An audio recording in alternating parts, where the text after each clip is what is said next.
you're seriously doing an amazing job, and it's so awesome that you have people that do that. So how are you, my friend?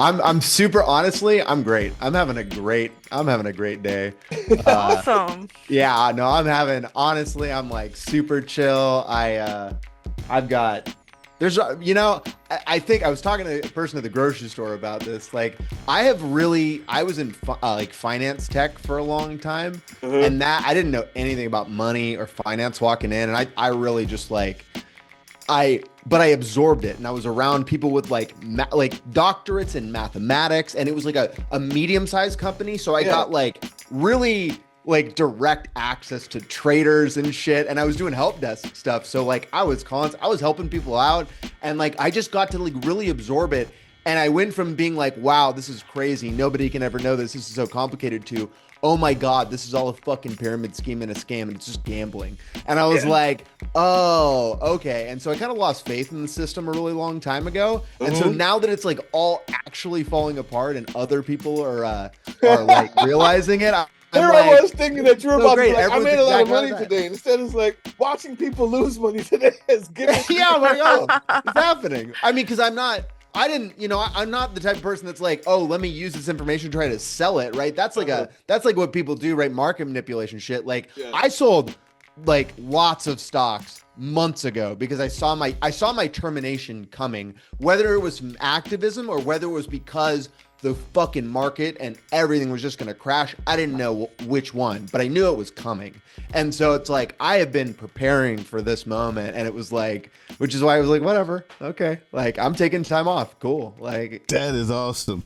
And listen, man, not about selling it, but about sharing it, right? So that type of information, and we've already started, by the way. I don't see any reason why we can't start. YouTube, meat squid tips, butterfly screams. We'll talk later. So,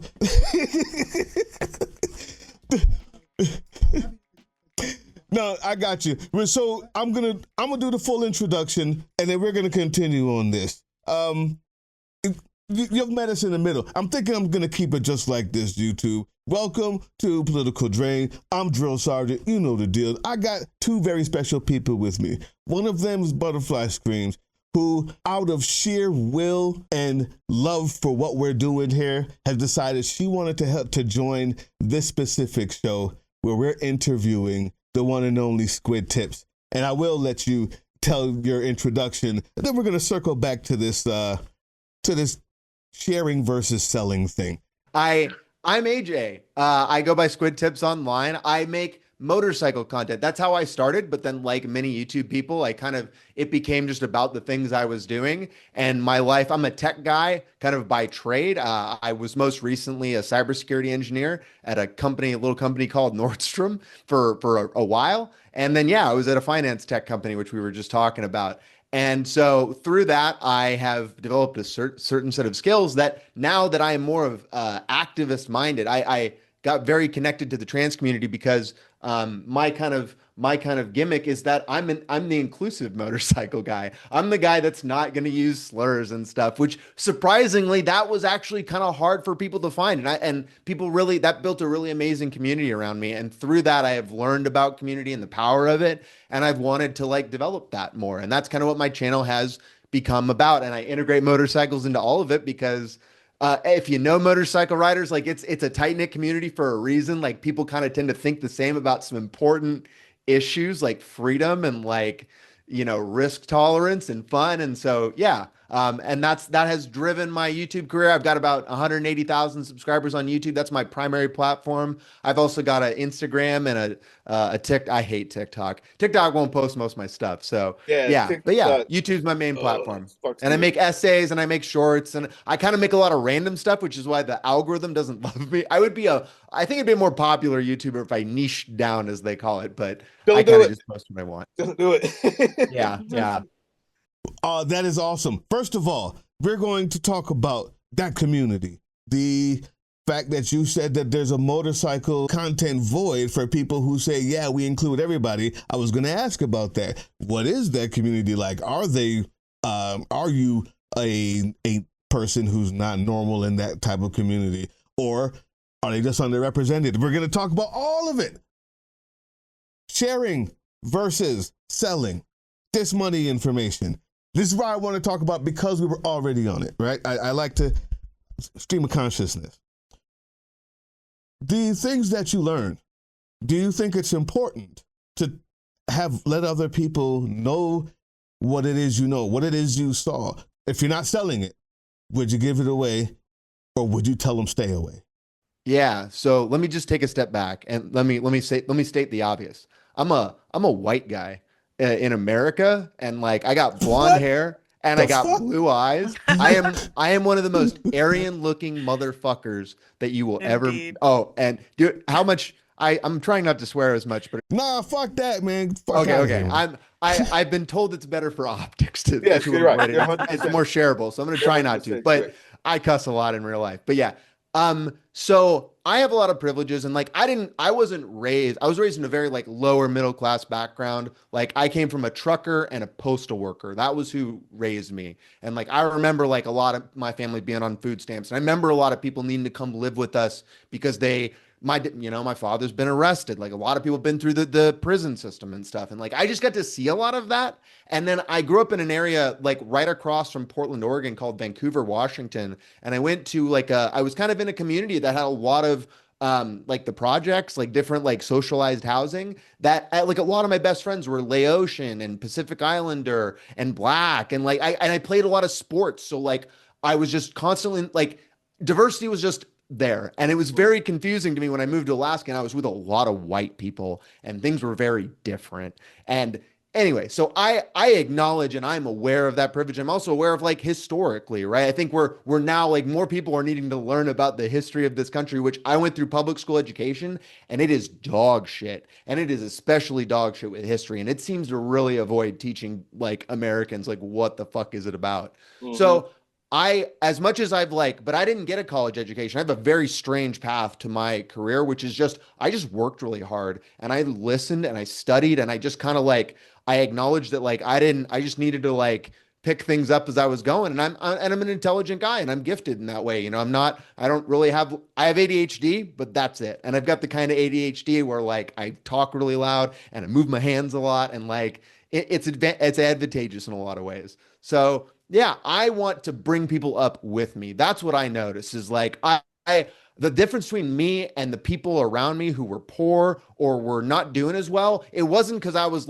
better than them. It was just because I had some advantages and I got a couple of lucky breaks and that just became very clear to me. And so I care about other people and I'm empathetic, you know, all the things the right wing says about masculinity are bad, like empathy. I just totally disagree with all of that. Right. I don't think any of that is good for men. And I grew up in these hyper masculine environments like athletics. I almost went to college for sports. If I didn't have terrible grades, because I blame ADHD for that. But Yep. yeah, I think I could have potentially gone into athletics, but I didn't. I had to pay my own way and I struggled in college and yeah, I know kind of the normal and I paid off all my student loans. I took out $20,000 in student loans, got nothing for it, you know? I empathize with the common man and that's who I want to be with. Oh, and sorry, the point I was trying to make is that in those hyper masculine environments, I realized that you can't bring other people. I couldn't bring my female friends into those environments. I couldn't bring my queer friends into those environments. They just didn't feel safe. It didn't work for them. And that became my problem. And that was when I started to step away from those environments because I was I guess I need to build my own thing because I struggled in the other environments too. I struggled in the environments that were more left leaning, like the queer spaces. I stepped on people's toes and I came off in way people when you look like me, you kind of just don't get the same level of and I before I became more aware of things. Why? That's what I was gonna say. Let's talk about that. Why? What did you step on toes with? What did you? I have a feeling there's an education there, right? Sure. Yeah. So my education is a very street education, like everything. So I think the most important, impactful moments to this direction were in 2017. A cop, I was riding my motorcycle and I stopped. I was sped past a detective and he just randomly got out of his car and drew a gun on me and just held it on me. And I was just hands up. And we had this interaction I couldn't hear him or anything. He's like yelling at me, and we're like in the middle of fucking traffic. And I was just like, can you not shoot me? Like, can you drop the gun, you know? But that led me to a whole series of things happening, which if you've gone through in my content, you'll see I talk about it a lot. But I ended up like suing the sheriff's department and winning and forcing them to change their policies and like winning money off of that. And that gave me a really like direct look at the justice system and how corrupt it is and how many problems there are it is and how bad the prison system is. And I've had like fines. I've had to do work crew in Washington State, and I've felt the dehumanization of it. I hate policing and I hate cops. And if you ride a motorcycle, you will just have to interact with the police. Just in some ways, how it's like being black. Like you're just gonna have more fucking interactions with cops. It's just gonna come up more. And so that led me to when 2020 happened, the Chop Chaz situation happened, which I don't know how aware you are of that, but like for your audience who may not be aware, there was a protest here after George Floyd was murdered by Derek Chauvin, and there was a lot of unrest. Seattle was a place where there was marches. People were in the streets because we have a very activist culture here historically. Seattle's been a place of a lot of different like occupations and the WTO and Occupy Wall Street, and there's been a lot of activity. So that activated, and people were in the streets, and I was like, holy shit, people are mad about cops.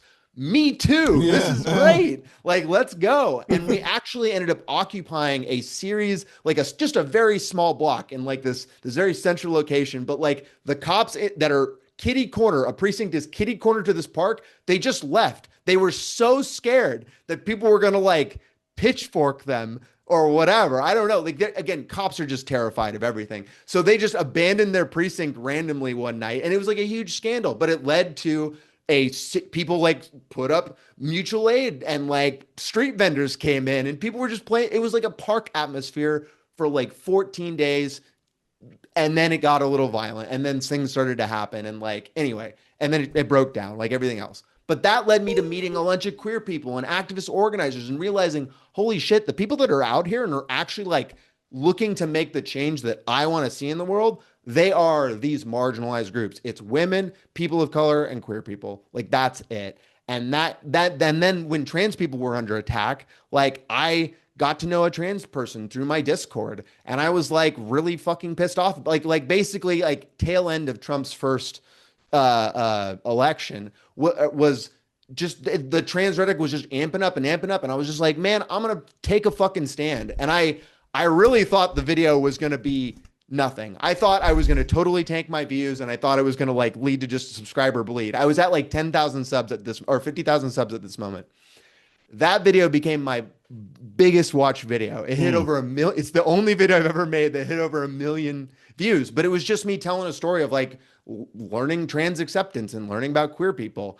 And yeah, that just got a very different community like came to me, and it led me to meeting my partner who I've been with for over 2 years now, who's trans. And like, I have more trans friends than anything else like surrounding me. And so their fight is my fight. Like those are my people. Like I used to turn, like, I'm not an ally.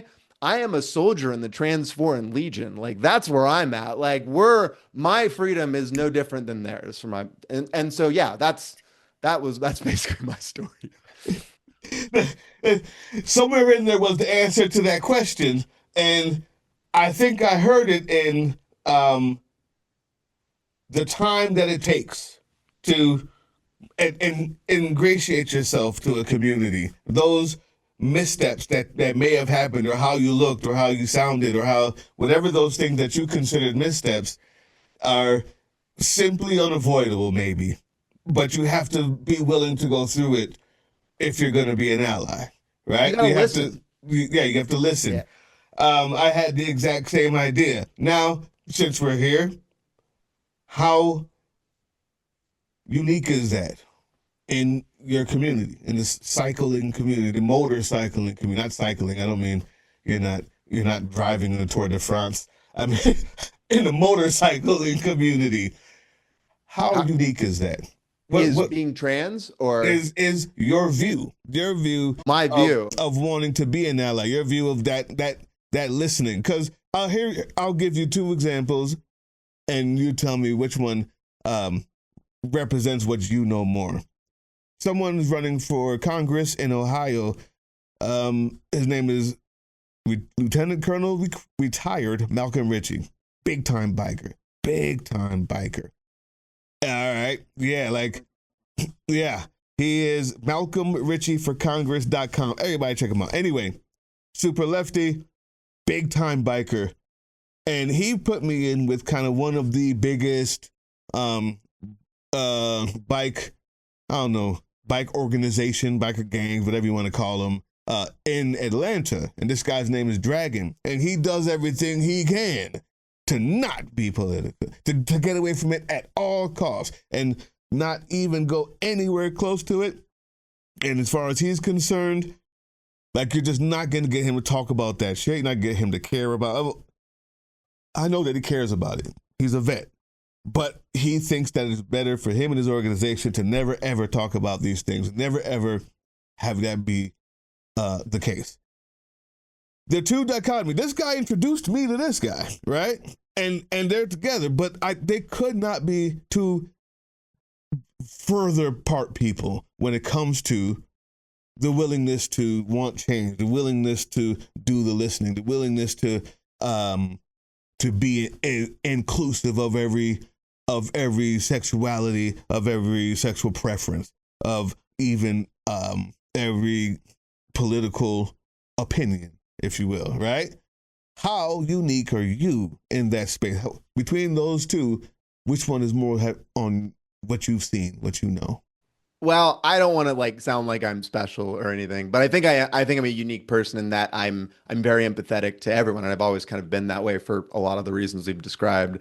And so I am kind of I uniquely feel able to walk in multiple worlds. Like, I have a lot of conservative friends. I know a guy who I mean, he is legit like a Nick Fuentes, like watching Nazi, but I'm friendly with him, and I met him in motorcycle communities, and like, he just wants me to agree with him, and I just want him to understand that it's not just the Jews, and it's definitely other people, and like, it's class thing, right? So that is unique, and my identity is why, right? I don't threaten those people. If I meet your motorcycle club is what they would call it now, motorcycle club, Right. the head of Dragon, he would look at me and immediately he'd be like, he would see the tattoos. He wouldn't give a shit about my nails at all, right? Motorcycle communities are filled with outsiders. Like, they just are. It's filled with people who are used to being marginalized, either in some way, because as odd as it is, like, driving a motorcycle in the America specifically makes you an outsider to people. There's so much just Stigma. pressure, like, there's so much like media, and like, people have just built up bias around it. Like, people see Well, bikers there's as a definite threats. stigma about it, right? Like, Yeah. yeah. And I never would have believed it, like, had I not lived this fucking life for 18 years, 20 years almost. And so, I that just is going to bring people on the outside. But like, that is often queer people, and that is often like people who have been through the carceral system, especially people who've done time at some point, or like run into the law, like, and lived on the fringes. And Yeah.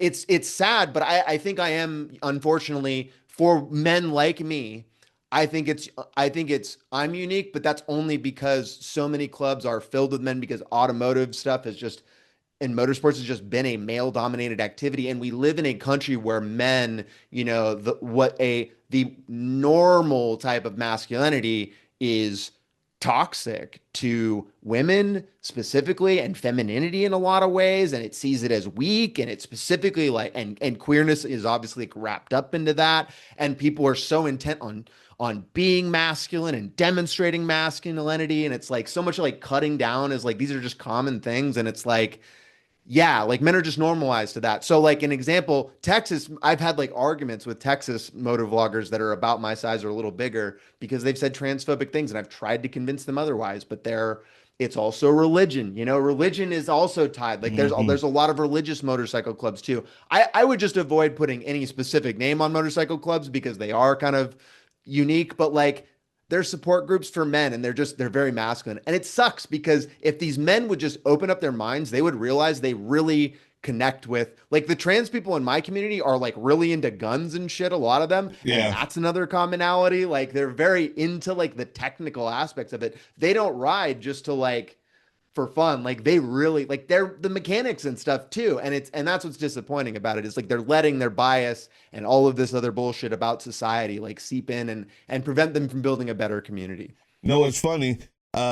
There's another head of a motorcycle organization, and that guy is named D Dragon in Atlanta, D Dragon or something like that. Anyway, there's another head of one in Florida, biker Lexi, and she is the leader. And it's like all girls, and it's so funny because she's a person of color. She's a person who is religious, a Christian, and she's a person who is not really, I mean, I would say queer is the best way, because she has a husband, but she has no problem she had a girlfriend before, and she's talked about it, and she's a Christian. So the fact that male dominated, that toxicity, right, that comes from our group is kind of shown when you look at the dichotomy with her group. The person who's leading it is all the things that make you different, right? So that makes sense. That makes sense. So I'll say this. There's a question there that deals with just the norms, right? The side that you live in, and knowing both sides that you have to navigate as a biker channel, and the side that you have at home, this utopia. I think actually Butterfly may have a question that that leads to that. You want to ask that for me, Butterfly? I don't know if it fits or not. I think what appeals to me about you, Alex, or is it AJ or Alex? Which would you You can prefer call to me be? whatever. Yeah. Okay. Sorry. Yeah, I realized it's on the bottom left. That's totally cool. Uh, is that like you exude empathy and compassion in your videos. Like I can just feel it, like from the other side of the TV screen. And so I've just been drawn to your content just on that alone, your activism and your, I guess, anarchist takes. So a lot of my interest is in the more intellectual sides of the things that you bring to the table. And so the question that Doug is referring to is I wanted to ask you, I don't know if this fits or not, so Doug, feel free to edit it out. Um, is do you find yourself caught between the two worlds of your anarchist utopia and the world that we have now? I would ask you to maybe define an anarchist utopia. What anarchist utopia you're talking about? I don't think I know what that is yet. Oh, yeah, I'm also learning as well. But what I think, what I would personally like to see is a lot less hierarchy in terms of like decision making power, more power to the people, kind of more participatory, direct type of democracy, more power being localized to the communities that are directly impacted by the decisions that are being made and that sort of thing. Um, Basically, the complete and total opposite of a representative democracy, which is what we have now. And I feel like there's a lot of we put a lot of hopes and prayers and hope that these politicians are going to save the day. And I don't know, I just have a lot of problems with the current system, and I find myself struggling pretty regularly, both mentally and emotionally, dealing with like my dreamer anarchist utopia, I guess, that I imagine in my mind, and like the reality of where people are in my real life who would hear the word anarchy and totally freak the fuck out. You know what Yeah. I mean? So I would describe myself very pragmatic. I think that, but I think like what you're talking about, right? It's not that what you're describing is like a vision of like, man, I really want these things. And we can all look at our society and say, wow, affordability is a huge fucking problem for most people. Shit is like people literally can't afford to like eat, they can't afford to own a home. Like the American dream is not actually accessible to most people in our country. And we can Right. say, well, how could we give it to them? Well, we can add, if we could just wish away, if we could just make it Oh, take the money out of politics. Okay, cool. Yeah, that would be great. How the fuck do we get there? How the fuck do you do that?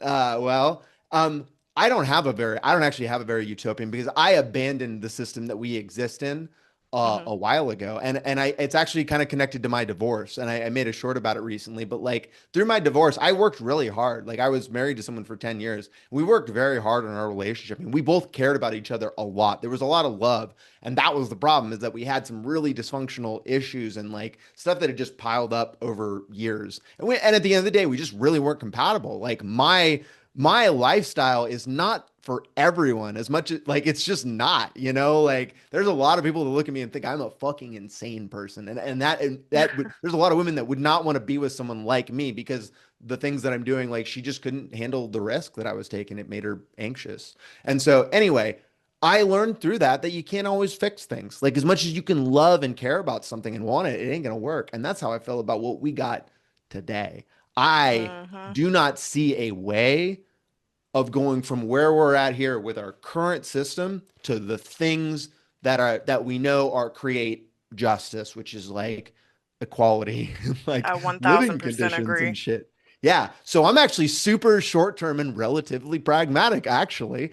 I can see the direction. The direction is total economic collapse. When I don't know. I can't say confidently. I think it's pretty soon. I think it's in the next I agree. 3 years, within at least. And I think it's going to be very obvious. I think this next holiday season, at the end of this, because I spent a long time in retail. I spent like basically between Nordstrom and Best Buy, I spent like over 12 years in retail. So I Don't you think that feel this like is going to be, it's yeah, don't I you think feel it's going like to be it's pretty terrible. intentional, like too, that it's happening? Like it's Totally. undeniable, you know what I mean? And I'm so stoked because a right wing conservative fascist president did it all. He's the one that destroyed the government. That's awesome because that's what I wanted to do. But like and now we don't let the left doesn't need to take the blame for it. We can just rebuild. That's what we do Yes. best. And so that is what I've realized is that we need to the at the end of the day, we like whatever's happening in Washington, I can't control it. I can't impact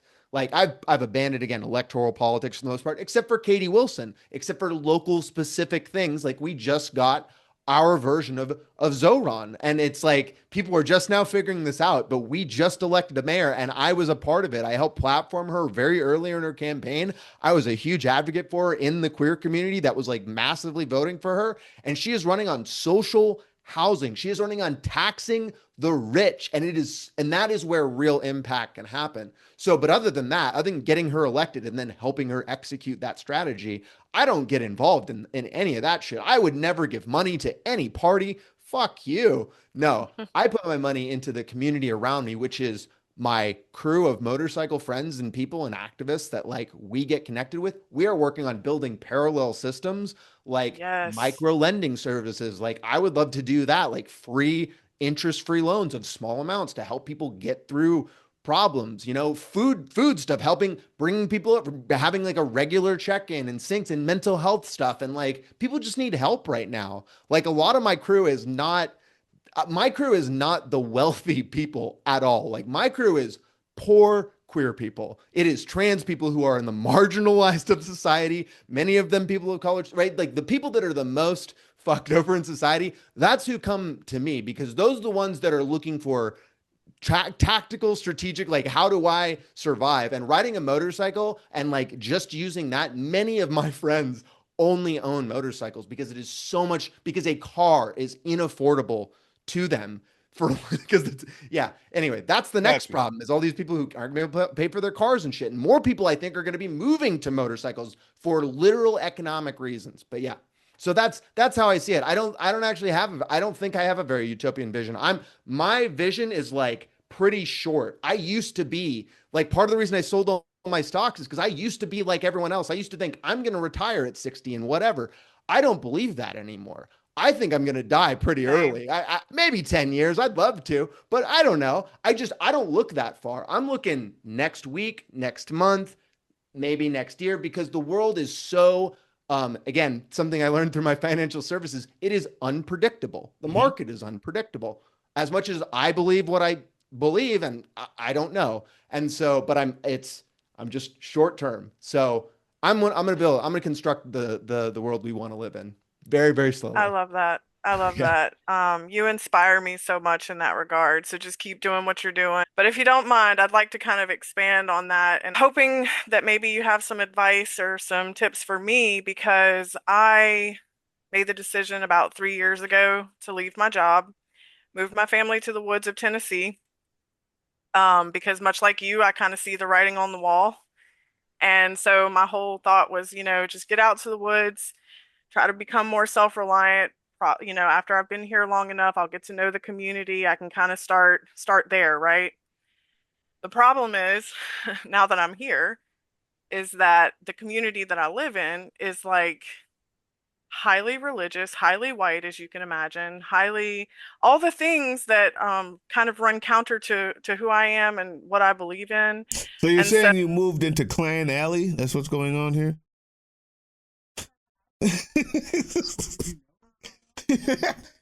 Did you know it was Clan Alley? Curious. I mean, I moved from South Louisiana. And okay. so I had been to Tennessee like once before. And I don't know, maybe I was a little naive about, where I was going and what I was doing. I just knew that I had to get away from academia. Like I just needed out. I needed an entirely different life at that stage. Yeah. Um, but now that I'm here, I've joined Sons of Liberty in hopes of finding people. And through Sons of Liberty, that's how I found Doug. And I'm slowly meeting people online that I'm connecting with. However, what I'm discovering is that my politics are really fucking radical. And I get a lot of strange looks whenever I start talking to people about like what we should be doing, how we should be resisting. And I'm Welcome just to being a having, leftist. That's how yes. that, I once had an anarchist tell me he was like he was Canadian. You can go watch Re-Education. I did an interview with him where he says this, but he's like the shitty part about being a leftist is that usually you sound like a crazy person because you're gonna sound like a doomer and people are gonna think you're fucking nuts. The other problem is that you're usually right. So that's it's like the That has been my absolute yeah. experience, especially here and growing up in the South, born and raised. I don't know how I became the person I am, but I am who I am at this point. And I'm lonely as fuck if I'm being 1000% honest.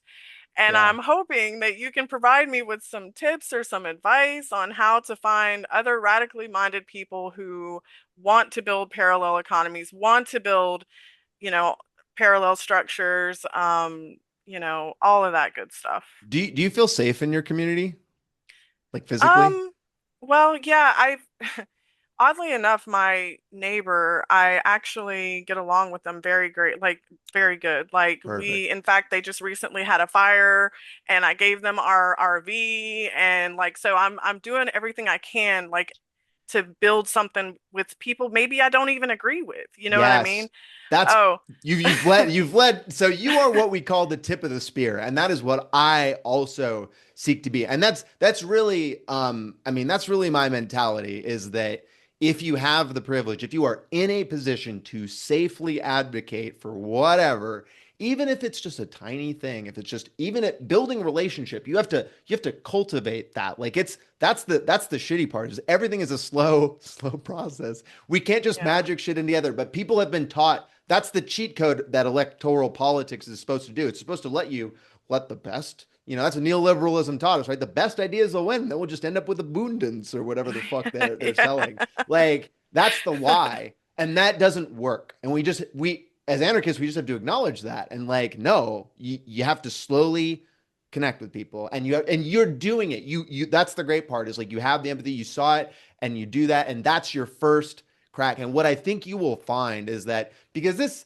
is how I felt. So in retail, I sold Macs, Apple computers for like 2 years. And I did this during like 2008, 2010. Like, I sat in a Best Buy for 2 years and I took people who were like, Macs, those are fucking overpriced toys, don't do fucking shit, not compatible with anything. And I sold those motherfuckers Macs and I got good at it. I was like one of the best salespeople there because you learn that that's just fucking, they just don't know anything, right? It's just ignorance, like 99% of it. And most people are when they're doing that, they want to be challenged. They want to have the conversation. So the goal for you is to figure out how to get to the point where you're having those conversations in like a healthy, not in a non-confrontational way. Cause that was always the first thing I had to do was they're like, blah, blah, blah, this. I'm like, oh, interesting.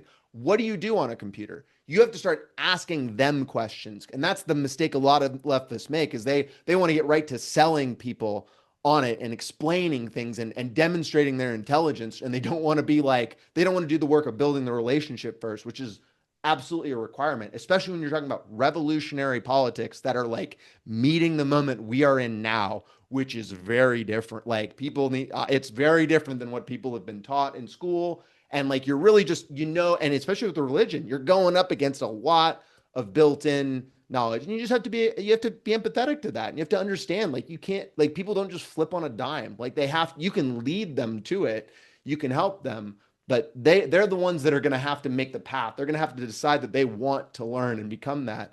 And and a lot of people, maybe you're never going to get to that point where you're even having those conversations. That's okay. Just I would just look at you being the person you are and like being friendly and nice and demonstrating that no, you're not a fucking crazy person. And actually, people who get labeled Antifa or have your beliefs are just caring people, and are good Mhm. members of their community. That's the goal. Anarchists and communists are always the ones that lead revolutions, like at the time, and you do it by Yeah. building up this trust. And sometimes you're just biding for that moment, right? Because it's going to come for your community at some point.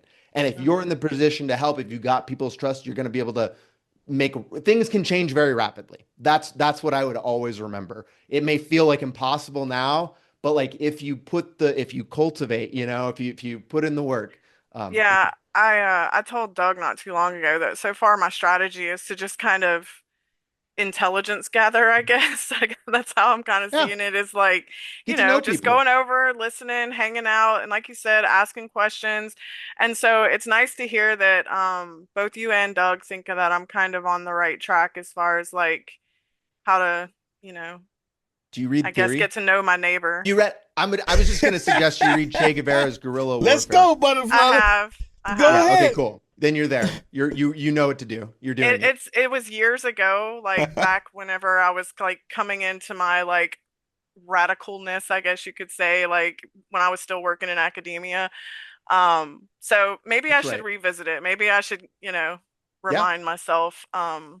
Unfortunately, I lost all my Che Guevara leftist theory books in a flood. So, It's free um, online. You can find read sweet. Oh my version, audio gosh. versions. You can get a Okay. library book. Easy to find in libraries if you have it. Library. But yeah, So, Yeah, PDFs I are was a definitely former available. librarian, so. That's a listen, good question. it's a Thank you great for asking. question. Yeah. I want to add something to it if you don't mind. Here's a sharpener for that. If you know that you have constant flooding in an area and you know that those people are right or left, honestly doesn't matter. You can try to fix the flooding in the area. You will never have to say, hey, I'm a leftist. Listening, finding out what they need, and being there to help them in that need or organizing them around that need. By the time they even find out that you have a left or right leaning, none of that matters. Yeah. And we are, especially with people, this is the thing. The people in charge and the people that have caused all this are massive liars. In fact, And they're all a part of the same parties. When they exactly. fuck them So all. we How about are. that? So this is how action is becoming. People are going to need action. Like that is how you build trust. Absolutely. People have finally realized that words don't matter, that you can be lied to, and that there's a lot of just people just grifting and lying, and it's all coming apart. So yeah, for sure. Like what you did with that RV, so great. I'm so glad to hear you did that. Awesome. Yeah, I'm actually enjoying getting to know them. Like, I mean, I can assure you, like, we probably don't have much in common in terms of politics, but we don't talk about that. You know what Not I mean? yet. We talk, yeah, I know, right? Um, I do try to, every now and then, like if like a type of conversation comes up where there's an opportunity to kind of clown on a billionaire or something, I'll, try to take that opportunity and make a little snide comment or whatever. But that's about the extent of it. You know what I mean? I don't really try to like give away too much because I have this fear, like you said, AJ, that shit's about to fall apart like big time. And I for years now have been imagining that day when like things break down to such a degree. You've got like roving militias on the streets, knocking on doors and shit. So i'm like I'm like trying to keep a real low profile around here, you know what I mean? Just lead with my kindness is basically my Yeah. strategy at this point. That's why I don't worry. That's why when Cam Higby sent his whole crew of people after me, like when I was getting hundreds of death threats, I didn't even care. I was like, oh, there's nothing but Nazis on Twitter. Oh, let me just turn this one off. I don't need my Twitter account anymore. Fuck Twitter. Like it was so I didn't give a shit because I don't fear people in my community.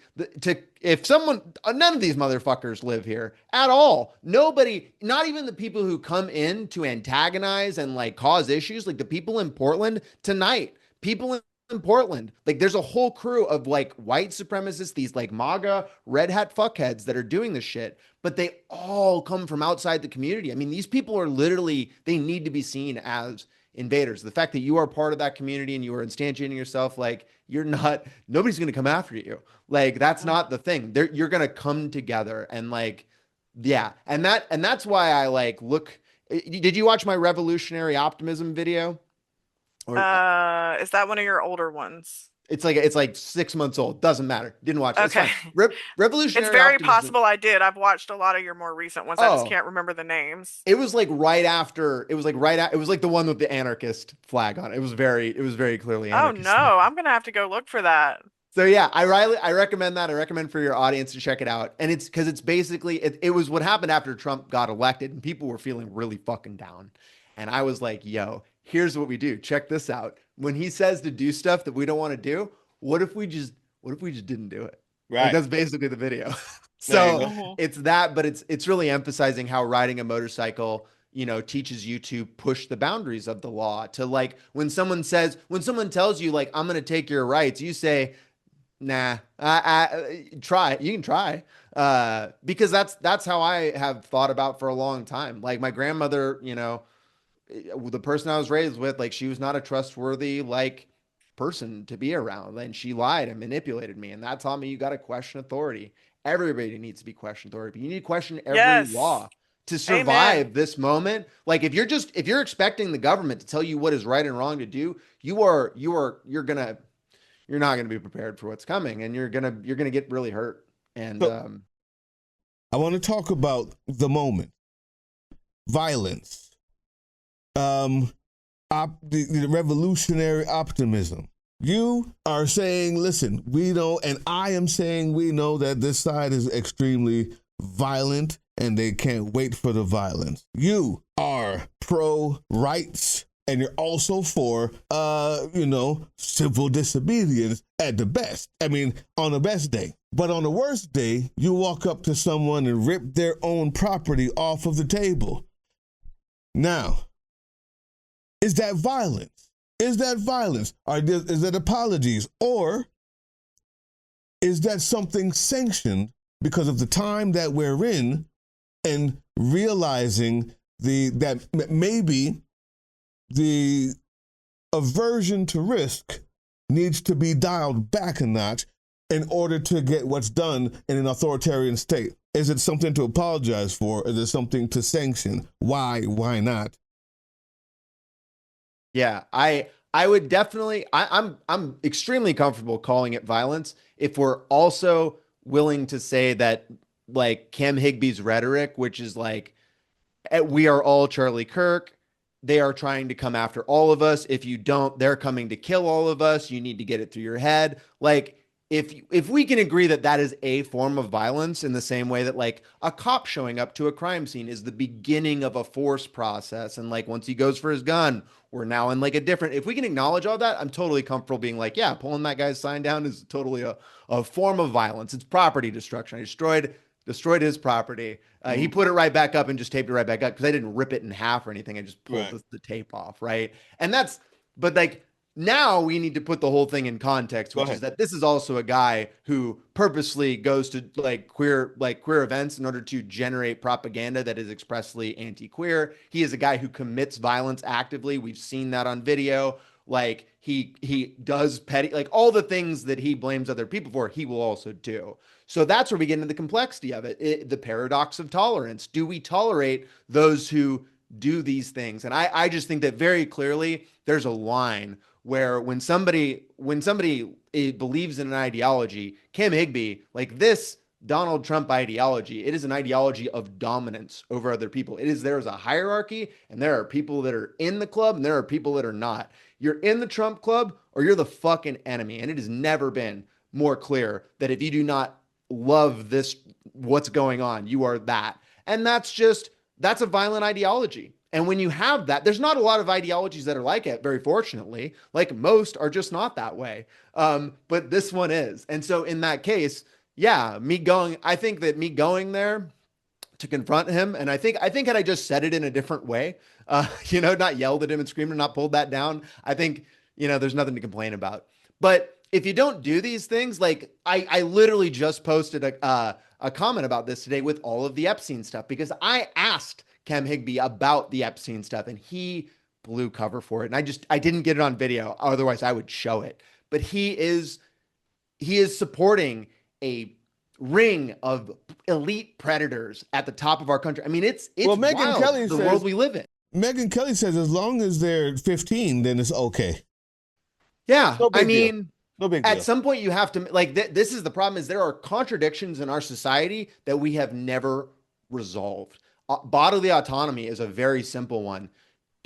And you can find all the issues that go into that. You've got abortion, you've got trans issues, you've got kids issues, like but bodily autonomy as a whole has not been decided. And we are going to come to violence to it because when this regime is intent on doing violence, as it so clearly is, there is nobody who is intellectually honest who does not say that what is happening is they are looking to trigger violence actively. You have to be able to defend yourself. Like that's just how it works. And you can read Sun Tzu, you can read game theory. Like there are very clear like strategies that are demonstrated to win. And what wins is to meet force with force and never go above. We never go above and we never start it. That's how that's what I say. So Two things. If I can hold in my ADHD goddamn brain, if I can hold these in here.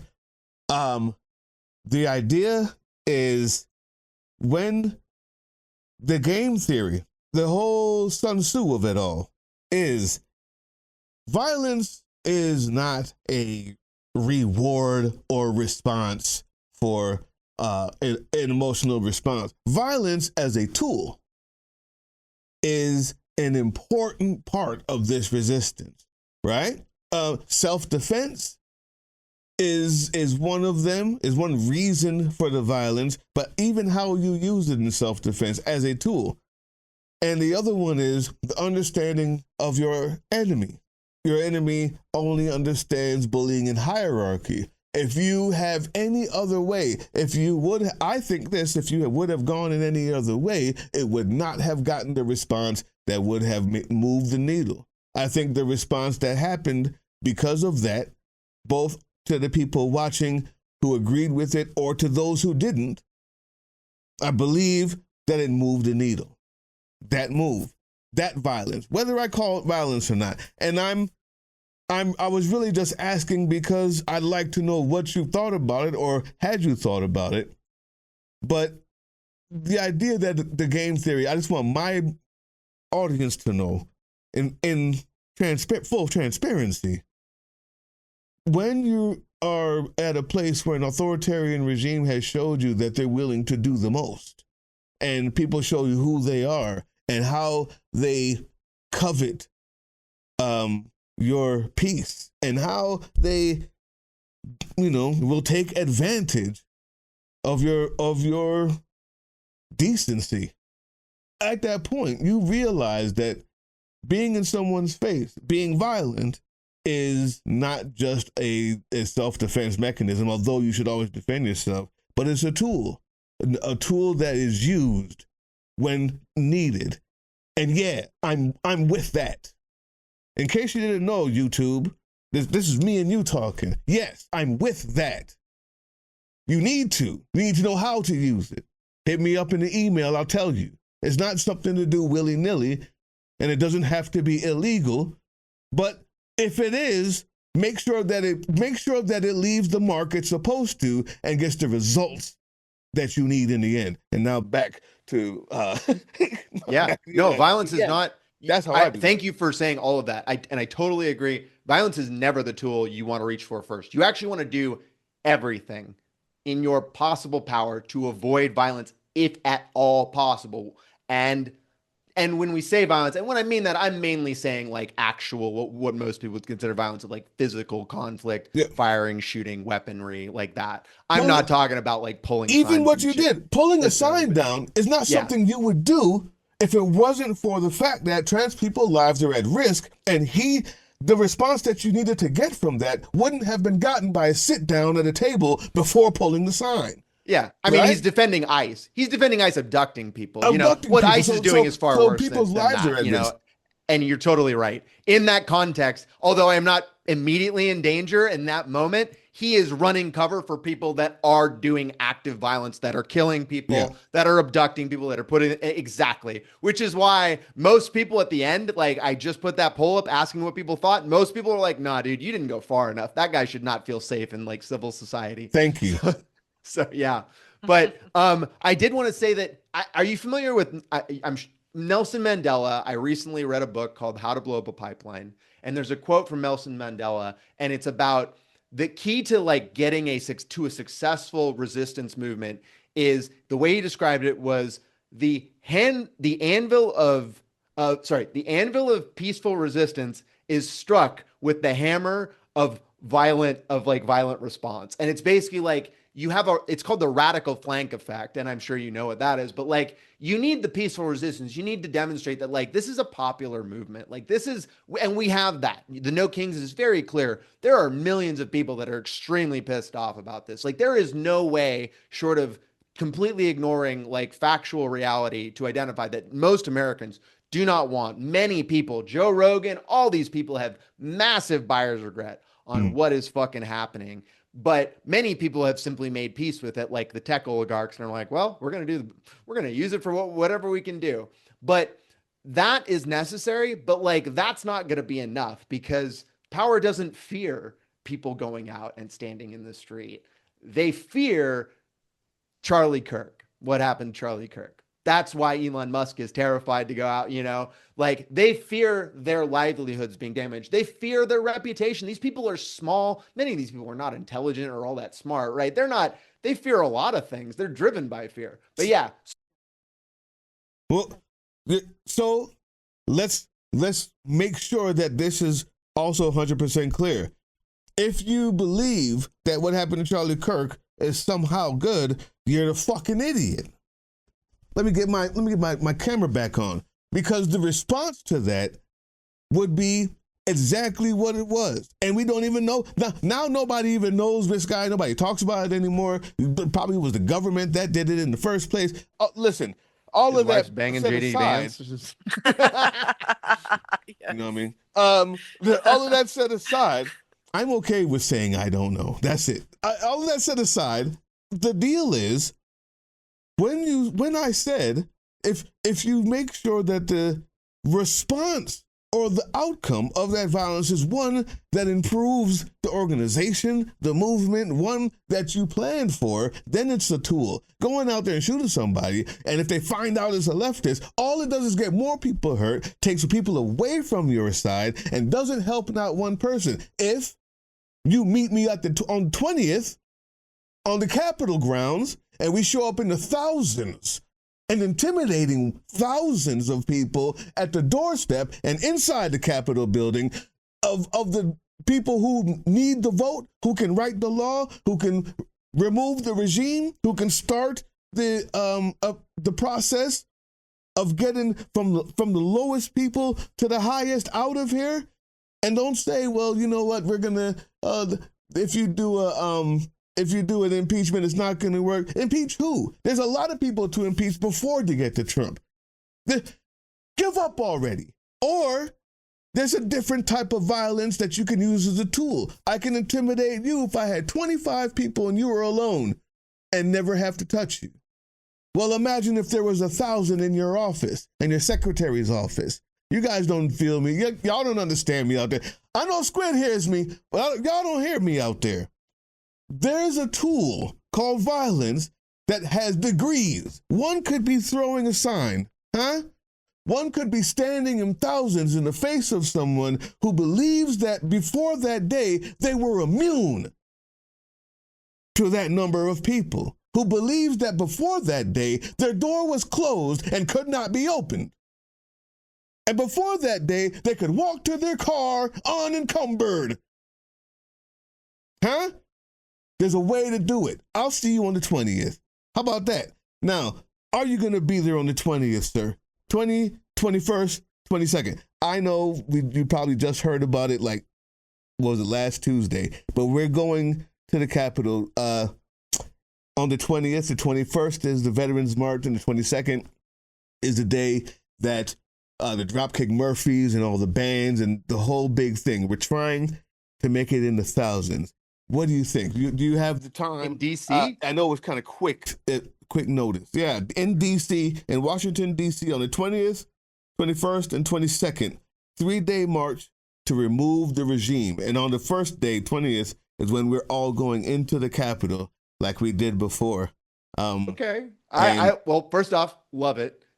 Second off, I'm unemployed, so I don't have a ticket there. And I live across the country, but I'm just now hearing about it. So generally, probably not. I don't want anybody to look for me there, but now I'm going to start looking into it. Yeah. And at a minimum, I want to engage in the discourse and maybe help bring attention to it. And okay. So I thought maybe they talked to you, because when the lights go out and I come in at the end of an hour and a half long conversation, like we did on that last Tuesday for the live. I didn't know what you guys talked about, but I thought that maybe they talked to you about it. But since you don't know, hey, by the way, the Removal Coalition, of which SOL, Sons of Liberty, and Political Drain, this right here, is a part. We are doing that 3 days. Now, I can give you some flyers and stuff that you can post, or that you can do whatever. We're trying to get as many people there as possible, and it's for the simple cause of removing these people. We're not giving up on that. We're not giving up on impeachment. And if you think it won't work, fine. How about the secretaries? Or how about the next person that can be impeached? There's a lot of cabinet members. There's judges. How about we start at the lowest person that we think we can win, and to intimidate the next one up and remove this entire regime? And that's what we're asking for, and that legislation to get drawn up. We've got a few senators and a few House members who have already been, I'll be nice, convinced to do something when the last time we showed up at their offices. That's awesome. Yeah. At a minimum, it's good to do something. You know what? Doesn't fucking work? Bitching about it on Blue Sky or Twitter. Or posting about it isn't going to solve the problem.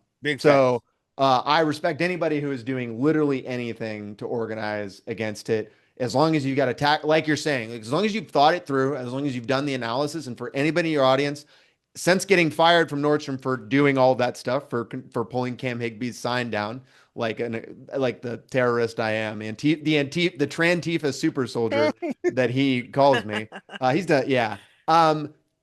I've been making a lot of activist content to help people learn about security culture, to help protect themselves, to help people understand what it looks like in the street. Because what I have realized, that the feedback I just constantly am getting is people are like, thank God for showing me what it looks like, because there's so much propaganda and we live in such fragmented digital worlds. And that is how so many people get their experience of what things are happening in different communities.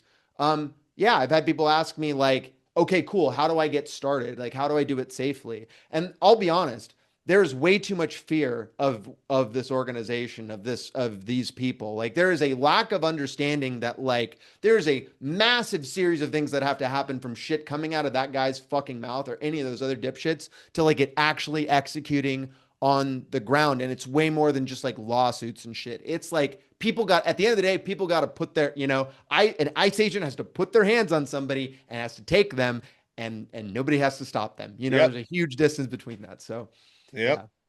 AJ, actually, I know we're kind of winding down, but you just hit on something I wanted to ask about. I'm curious what you think the resistance to the tech monopoly on the horizon is going to look like. So hope maybe your audience, again, maybe I'm speaking to the choir, but what I believe is going to happen is that they are trying to build the techno security state Mm-hmm. faster than the state is collapsing. And I don't think they're going to get there. AI is a massive bubble. I can tell you, as a cybersecurity engineer who was being forced to use it and was part of like a specific team that was designed to learn about it and then educate the rest of my fucking company about it. It's going to eliminate a lot of jobs. It's definitely going to happen. And companies, whether or not it makes anything better, no, it's not. It's actually going to make everything way, way, way worse. Everything's just going to get a lot worse. That's what everyone should really expect until things completely collapse. But yeah, they're going to try building that security state, and what they're going to be able to do, Are we talking about the weaponize it against network state? security state. Yeah, like surveillance, police Surveillance state. state. Like, Okay. yeah, that's what like Larry Ellison from the head of Oracle, that's what Palantir, like that is what they believe, right? They want you to feel surveilled constantly so you are a good worker and you are just doing your job and you don't fuck around and fuck, like it's very dystopian. Go watch V for Vendetta. 1984. That's what it looks like. Yep. But they're not going to get there. But they will target specific people and they will weaponize it against specific people. And so that's what I talk about in my security culture video. Is the biggest thing for people to understand is that they need to protect themselves and they need to focus on their own personal security, because the reality is that this state is not that good at pulling and investigating people, and like they're not going to just grab you for going to a protest. They are very focused on people who are effective. If you are effective at distributing ICE, if you are somebody who, let's say, develops an app and puts that out on the app store that lets people track and report ICE, your shit's going to get taken down. Maybe they'll come for that guy. Probably not. They're going to let the company do their dirty work and stop that. There's, I hope people go read. If anybody's thinking about going and doing stuff on the ground, you should really go read about what happened at a Dallas protest where a firework went off and then ICE just arrested a bunch of people and they Yeah. threw them in detention just randomly for being in the fucking Yeah. vicinity, which means that you should be prepared to escape and not let people get access to you, right? That's why it's focusing on your own risk. But I think that what we can do to stop that security state is divest from it. And it sucks, but that's what it is. I canceled my Amazon Prime subscription. I don't buy Alexa products. I don't put any of that techno shit that surveils you. I don't put any of that fucking shit in my house. Fuck that. Mm-hmm. I mean that's, it's the basics. Like don't surveil yourself first off. And all these companies that are helping destroy our lives, stop giving them your money. Like, don't do it. Figure out a way around it. And it's hard sometimes. Like, I just bought an Android phone. I bought this to install Graphene OS, which is like this hyper secure OS, which most people don't need to do. To be totally clear, I think it's massively overkill for most people, but my name has been handed specifically to Donald Trump's fucking White House during that Antifa roundtable, like specifically. So I'm like, I need to take it. Graphene OS, baby.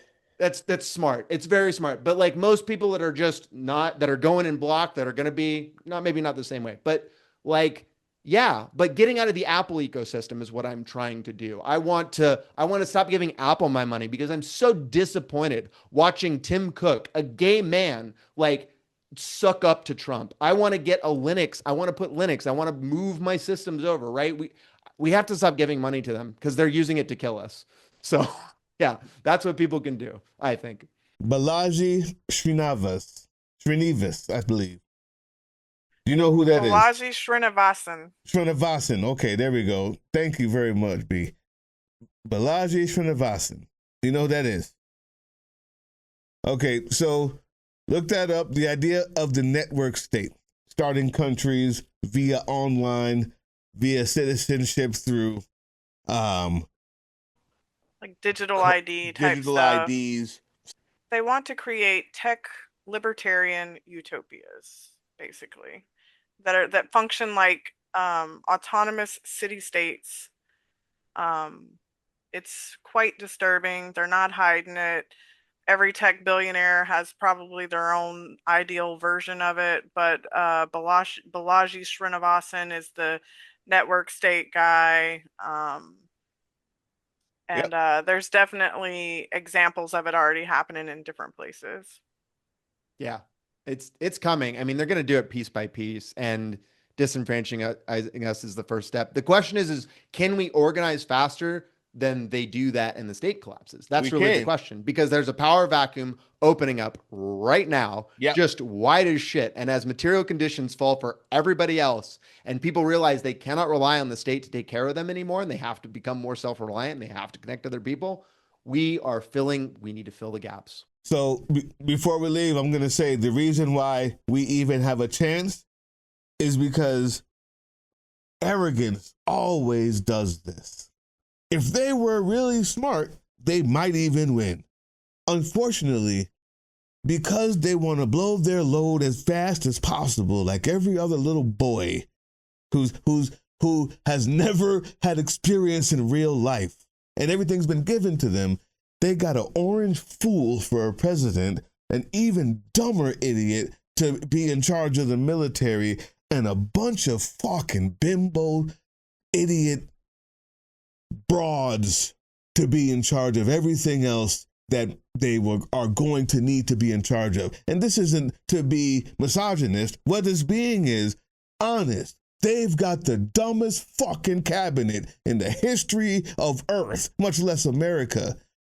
And because of how fast they've gone through and ruining and destroying lives, and ruining and destroying the economy, and ruining and destroying the auto industry and industries that they're going to need to help back them up, and ruining and destroying people who are in the parties who literally believed in Q for them only a few months ago. Like, that's the best thing we have going for us, YouTube. Is that they're idiots. Not that we've done anything right yet, but we have. But it's the fact of how dumb they are. Now's the time. Now's the time. Now's the time. Let's go, guys.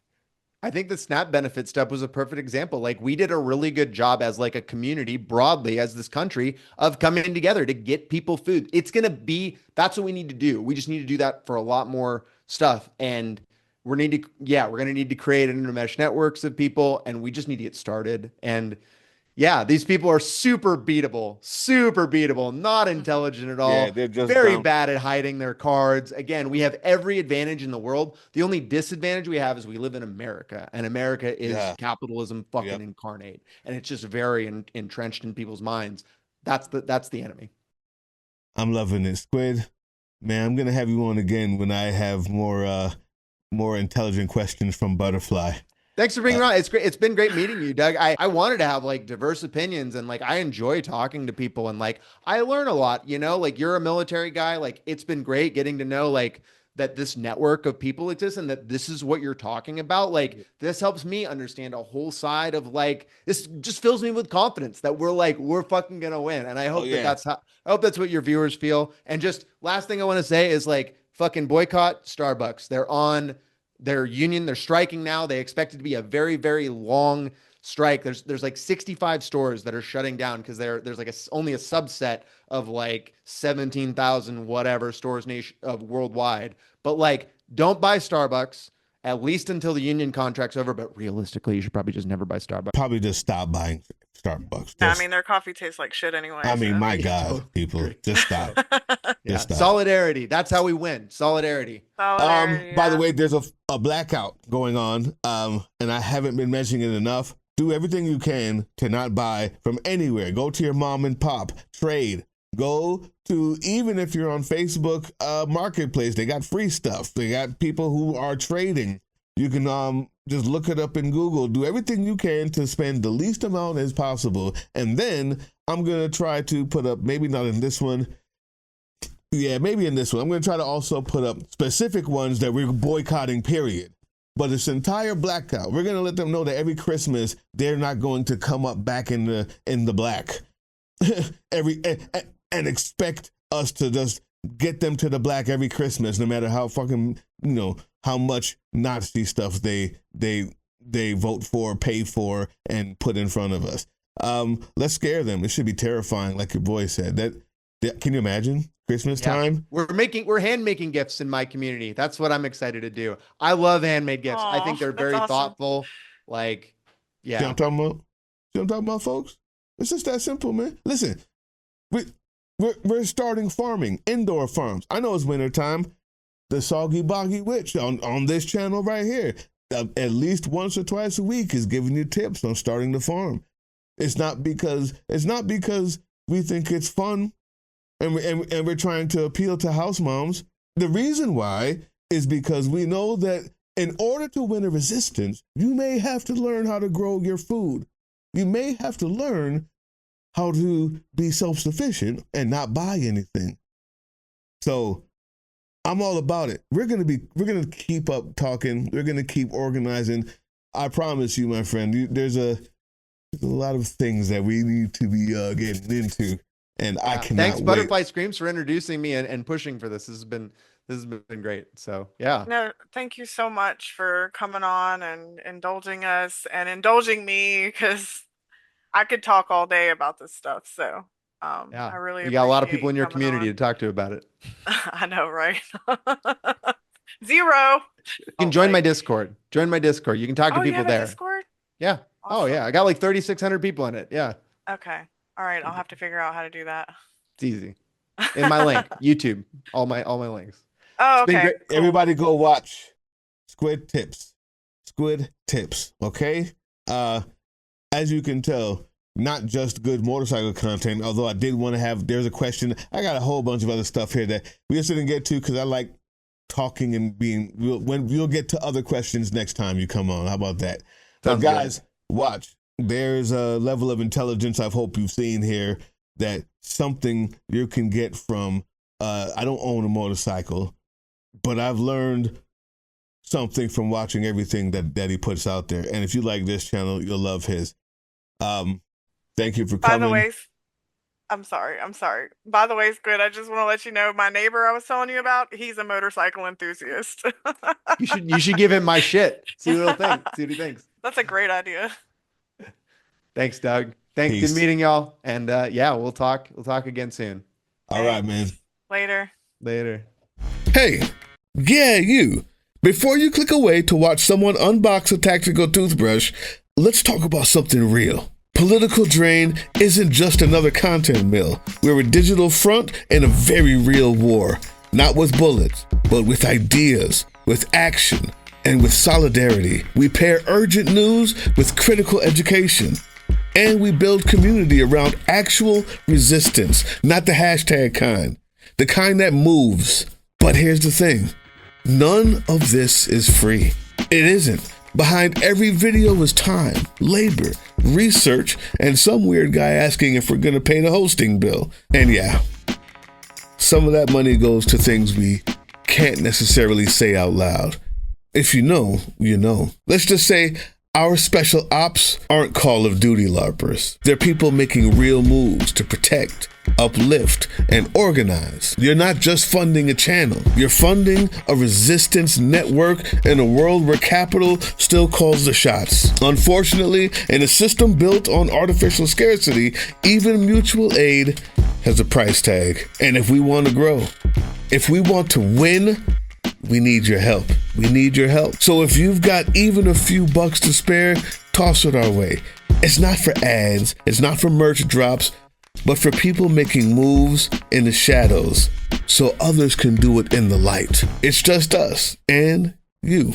So fund the mission, fund the fight, fund the future, because nobody's coming to save us. We save each other. That's how this works. Follow us on all these things you see here, and our link tree is in the description. Maybe even get some merch.